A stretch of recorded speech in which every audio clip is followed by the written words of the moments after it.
प्यारे बच्चों, ये आपके यूपी बोर्ड का क्वेश्चन है। इसको आप जरूर देखिए, ये हर बार पेपर में आता है। एक एलसीएम और एचसीएफ पर आधारित प्रश्न है। देखिए लिखा हुआ अभाज्य गुणनखंड विधि द्वारा 96 और 404 का एचसीएफ ज्ञात कीजिए और साथ में इनका एलसीएम भी ज्ञात करना है। यह आपके यूपी बोर्ड कक्षा 10 में 21 में आया है, 22 में भी आया है और 25 में आया है और इस बार भी आने की संभावना है। तो आप इसको हल करके जरूर जाइएगा, पेपर में देखिएगा, क्वेश्चन छपेगा। तो लिखा हुआ है कि 96 और 404 का हम सबसे पहले अभाज्य गुणनखंड निकालते हैं। इधर लिखेंगे 96 और इधर लिखेंगे 404। इन दोनों का क्या करना है हमें? अभाज्य गुणनखंड। तो सबसे पहले इसको अलग कर लेंगे गुणनखंड और 404 का अलग कर लेंगे। जब दोनों का हम गुणनखंड कर लेंगे उसके बाद में देखते हैं एचसीएफ कितना आता है।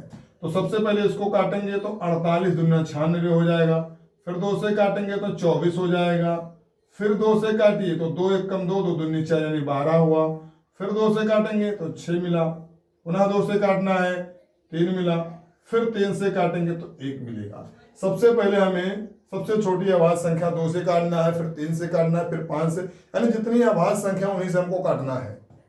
तो यहाँ पर जो हमें मिला मान 2 2 2 2 2 यानी 5 बार 2 मिला, 2 गुणे 2 गुणे 2 गुणे 2 गुणे 2 गुणे 3। और 404 का फिर देख रहे हैं तो इसको सबसे पहले 2 से काटेंगे तो 2 दूनी 4, 2 शून्यम 2 दूनी, फिर 2 से काटेंगे तो 2 एक कम 2 शून्यम 2 एक कम, फिर 101 जो अंक है ये अभाज्य संख्या है, ये अपने आप से ही कटेगा। तो 101 से इसको काटेंगे तो एक बार में जाएगा। तो यहां पर लिखेंगे 2 गुणे 2 गुणे 101। अब हमें निकालना क्या है? एचसीएफ निकालना है। तो एचसीएफ कितना होगा? जो दोनों में कॉमन हो उसी को एचसीएफ कहते हैं। तो एक बार यहां पर 2 पूरा कॉमन मिला और एक बार 2 यहां से मिला, बाकी और कहीं नहीं मिल रहा है। तो हम क्या लिखेंगे? एचसीएफ बराबर यहां पर आएगा 4 आ जाएगा। अब हमें क्या निकालना है? इनका एलसीएम भी ज्ञात करना है। और जब एलसीएम ज्ञात कर रहा हो, दो संख्याएं दी हो, एचसीएफ दिया हो, तो इसका जो फार्मूला होता है वो ये होता है कि एलसीएम गुणे एचसीएफ बराबर पहली संख्या गुणे दूसरी संख्या।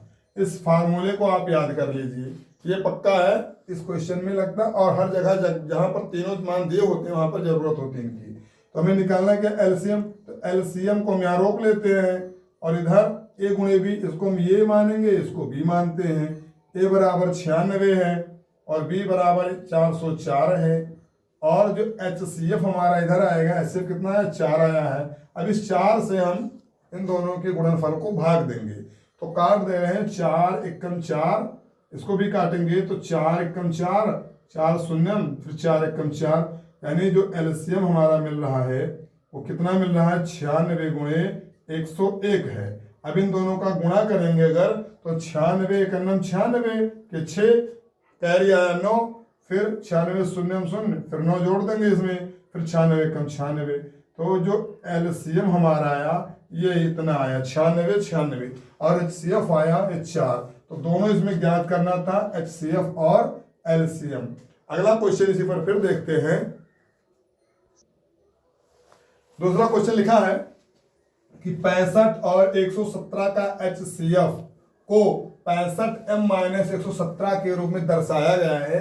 तो आपको m का मान ज्ञात करना है और साथ में क्या करना है? अभाज्य गुणनखंड विधि से 65 और 117 का एलसीएम भी ज्ञात करना है।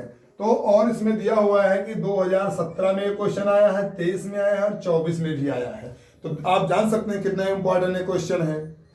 तो देखना है, सबसे पहले क्या करेंगे हम? 65 और 117 का अभाज्य गुणनखंड निकालेंगे। यहां से हल लिखते हैं ताकि आपको पता चले कि आप कहां से हल करना शुरू कर रहे हैं और कहां तक आपका प्रश्न है। तो देखिए 65 को हम क्या लिखेंगे? 13 लिख सकते हैं और 5 लिख सकते हैं। 13 और 5 का ये गुणनखंड है, 13 25 65।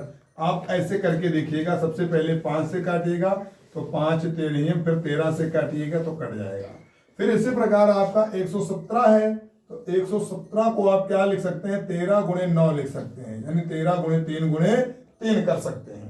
अब इसमें एचसीएफ हमको निकालना है।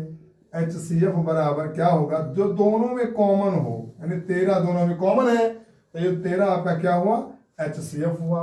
आप इधर 117 का भी गुणनखंड करके चेक कर लीजिएगा। तो सबसे पहले 3 से काटिए, 3 त्रिका 9, और यहाँ बचा 2 27, 3 9 27, फिर 3 से काटिए तो 13 हुआ, फिर 13 से काट दीजिए तो आपका आंसर यहाँ पर 1 आएगा। अब हमें क्या निकालना है, HCF जो हमारा आएगा वो उसको इस रूप में दर्शाना है, यानी 65m माइनस 117 के रूप में। तो हम क्या लिखेंगे, 65m माइनस 117 बराबर HCF 13 लिख देंगे, क्योंकि जो HCF आएगा उसको इसके बराबर करना हमको है। तो 65m माइनस 117 बराबर 13, तो यहाँ हो जाएगा 65m, और यहाँ जो 13 आपका वैसे रहेगा, ये माइनस में है, बराबर के इधर आएगा तो प्लस में हो जाएगा, 117 हो जाएगा। जोड़ेंगे जब इसको 65m को, 65m इधर रहेगा और इधर हो जाएगा 130, 117 और 13 मिला करके 130 हुआ। तो 65m यानी 65 इधर आ जाएगा, m बराबर 130 बटा 65, 65 से काटेंगे तो 65 कम 65, 65 दुना 130, तो m बराबर आ गया 2, यहाँ पर m बराबर 2 मिल गया हमको। और हमें क्या ज्ञात करना है, इसमें हमें ज्ञात करना है 65 और 117 का एलसीएम भी ज्ञात करना है। तो देखिए एलसीएम वाला फार्मूला अभी हम इससे अगले वाले वीडियो में बताए थे, मतलब अगले वाले क्वेश्चन में बताए थे। तो एलसीएम बराबर क्या होता है, पहली संख्या गुणे दूसरी संख्या और बटा HCF। तो देखिए पहली संख्या कितनी है, 65 है, दूसरी संख्या कितनी है, 117 है, और इन दोनों का HCF हमने निकाला है 13, तो यहाँ पर 13 कर दे रहे हैं। अब इसको काटेंगे तो 13 एकम 13, 13 पचे 65, तो एलसीएम जो आएगा वो आएगा आपका 5 गुणे 117। अब गुणा कर रहे हैं तो 5 सत्ते 35 के 5 हासिल 3, 5 एकम 5 और 3 8, फिर 5 एकम 5, तो ये आपका एलसीएम वाला आंसर हो गया, ये आपका एलसीएम हो गया। और इधर m का मान निकल आया, ये m का मान आ गया 2, और दोनों का एलसीएम जो आया वो कितना आया, 585 आ गया। बस यही आपको ज्ञात करना था। एक क्वेश्चन इस वीडियो में और दिखाएंगे, उसके बाद बंद कर देंगे। क्वेश्चन नंबर 3 लिखा हुआ है कि वह सबसे बड़ी संख्या ज्ञात कीजिए जिसमें 70 और 125 को विभाजित करने पर क्रमशः जो शेषफल बचेगा वो 5 और 8 प्राप्त हो।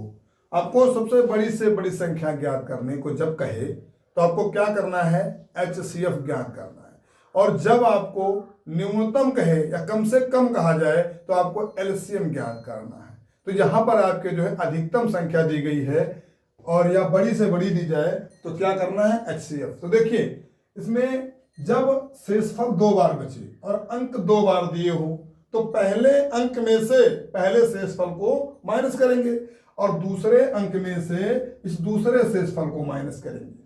माइनस करने के बाद में दोनों का HCF निकाल लेंगे। बस यही सबसे बड़ी संख्या होगी जिससे भाग देने पर क्रमशः जो शेषफल बचेगा 5 और 8 बचेगा। तो देखिए सबसे पहले हम 70 जो है पहली संख्या देखते हैं, लिखा हुआ है। अब इसमें से हम 5 यानी पहला शेषफल माइनस कर रहे हैं। आपको कभी भी जब इस प्रकार के क्वेश्चन दिए हों तो पहले शेषफल को पहले अंक से आप माइनस कीजिएगा, ना कि इस वाले से माइनस कर दीजिएगा पहले को दूसरे से या दूसरे को पहले से, नहीं, गलती हो जाएगी। आपको करना क्या, पहले अंक को पहले शेषफल से और दूसरे अंक में दूसरे शेषफल को। तो यहां से 70 से 5 को घटाएंगे तो 65 मिलेगा, और 125 जो है इस 125 में से हम 8 को घटाएंगे तो 117 बचेगा। अब इन दोनों का हमें HCF निकालना है। तो देखिए 65 का जो HCF होगा वो 13 गुणे 5 इसका गुणनखंड होगा, और 117 का होगा 13 गुणे 3 होगा। इससे पिछले क्वेश्चन पर ही आधारित ये प्रश्न है।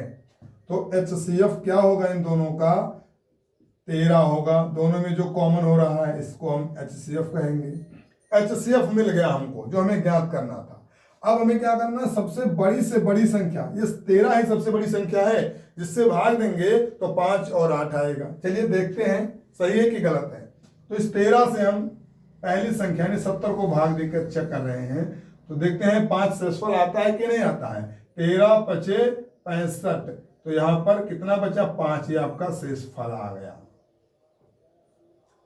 जब ये शेषफल 5 आ गया तो ये करेक्ट हमारा है पहला पॉइंट। दूसरा, हम 13 से 125 को भाग करके देख रहे हैं, तो 13 से अगर 125 को भाग देंगे तो देखते हैं शेषफल 8 आता है कि नहीं आता है। तो 13 9 117, इसको 9 बार में जाएगा तो 117 यहाँ से माइनस हो जाएगा तो 8 बचेगा शेषफल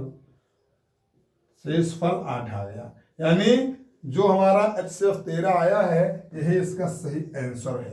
यही सबसे बड़ी संख्या है, इसमें कहा गया सबसे बड़ी संख्या, तो सबसे बड़ी संख्या 13 है जो आपको 70 और 65 से भाग देने पर क्रमशः 5 और 8 बचते हैं। तो आप लोग इस वीडियो को अगर ना समझ में आया होगा तो पुनः रिपीट करके देखिएगा और अगले वीडियो मिलेंगे अगले वीडियो के साथ। तब तक के लिए धन्यवाद।